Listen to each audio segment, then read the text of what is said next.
There is a kind of silence most people never touch.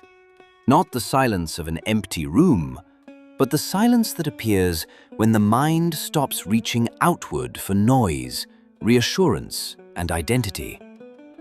Many fear this silence, because when sound disappears, so do the stories we tell ourselves about who we are. Yet in ancient traditions, silence was never seen as absence. It was understood as power, quiet, disciplined, and unsettling in its clarity. Chapter 1. The Stillness Beneath the Bodhi Tree.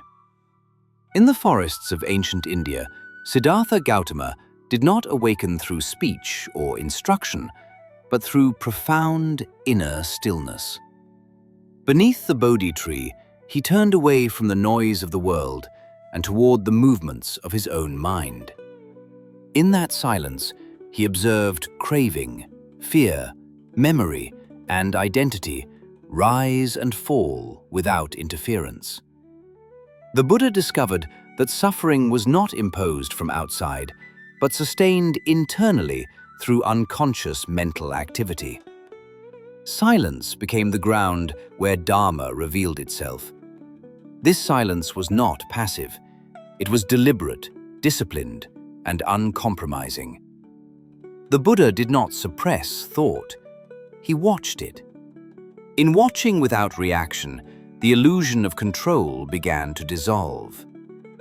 Silence exposed the machinery of samsara, the endless cycle driven by habit, desire, and resistance. Chapter 2. The Man Who Could Not Be Quiet. In a modern city filled with constant stimulation lived a man named Rohan. His days were saturated with sound, conversations, obligations, screens, internal commentary that never rested. Outwardly, he appeared composed and capable, yet inwardly his mind raced without pause. Silence unsettled him, because in silence his thoughts grew louder.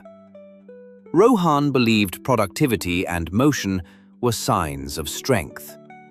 Stillness felt like weakness, and quiet moments were quickly filled with distraction. But over time, exhaustion crept in. His reactions sharpened, his patience thinned, and his sense of direction blurred. Without realizing it, he was living entirely at the surface of his mind. Chapter 3. Silence as Renunciation. In ancient Hindu and Buddhist monastic traditions, silence was practiced as a form of renunciation. Not merely the renunciation of speech, but the renunciation of unnecessary mental engagement. The Upanishads spoke of the self as that which is revealed when sensory noise subsides. Yoga philosophy described pratyahara, the withdrawal of attention from external stimuli, as a necessary step toward mastery of the mind. When Rohan encountered these teachings, he was confused by their simplicity. There were no promises of achievement, no techniques to dominate others or reshape the world. The instruction was inward and uncompromising. Learn to be silent and watch. Silence was not presented as an escape from responsibility, but as a way to see clearly before acting. Chapter 4. Entering the Discipline. Rohan began with small, uncomfortable practices. Each morning he sat in silence for a fixed period, without music, without guidance, without distraction. His mind resisted immediately. Thoughts surged, emotions demanded attention, memories replayed themselves with urgency. Silence did not calm him, it exposed him. He remembered the Buddha's teaching that awareness is sharpened not through control, but through observation. Slowly, Rohan stopped trying to fix his thoughts. He allowed them to appear and disappear, noticing how each one lost power when not fed. Silence became less hostile, though still demanding. It required discipline, not of action, but of restraint. Chapter 5. The Fear Hidden in Noise. As days passed, Rohan recognized something unsettling. Much of his noise was defensive. He spoke, scrolled, and reacted not out of necessity, but to avoid confronting uncertainty. Silence revealed fear. Fear of insignificance, fear of loss, fear of not knowing who he was without constant movement. Buddhist psychology teaches that the ego survives through repetition. Identity is reinforced each time we react automatically. Silence interrupts this cycle. When reaction pauses, identity weakens. This is why silence feels threatening. It does not destroy the self, but it stops protecting its illusions. Chapter 6. Karma in the Quiet. In silence, Rohan began to see karma not as fate, but as momentum. Each unexamined reaction created another.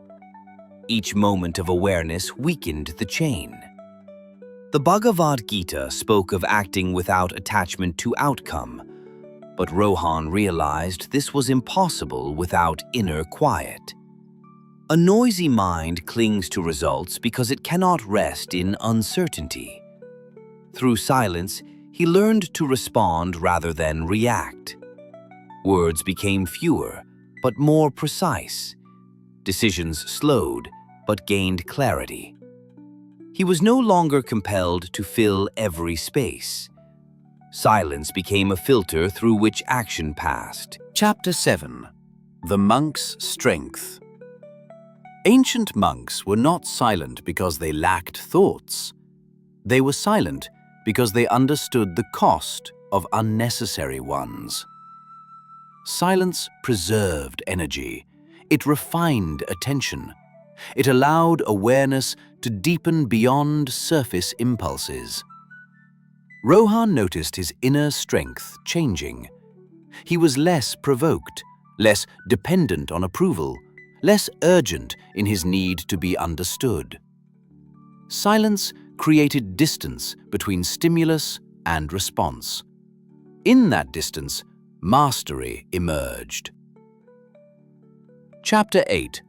Dissolving the False Self. Vedantic teachings describe the false self as a construct of memory, desire, and fear. Silence does not argue with this self, it outlasts it.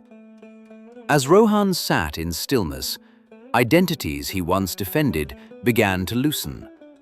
He saw how many of his opinions were inherited, how many of his ambitions were compensations. This was not loss, but relief. Without constant self-definition, presence expanded.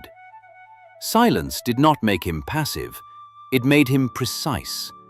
The mind became a tool rather than a tyrant. Chapter 9. Silence in Daily Life. Rohan brought silence into ordinary moments. He paused before speaking. He listened without preparing responses.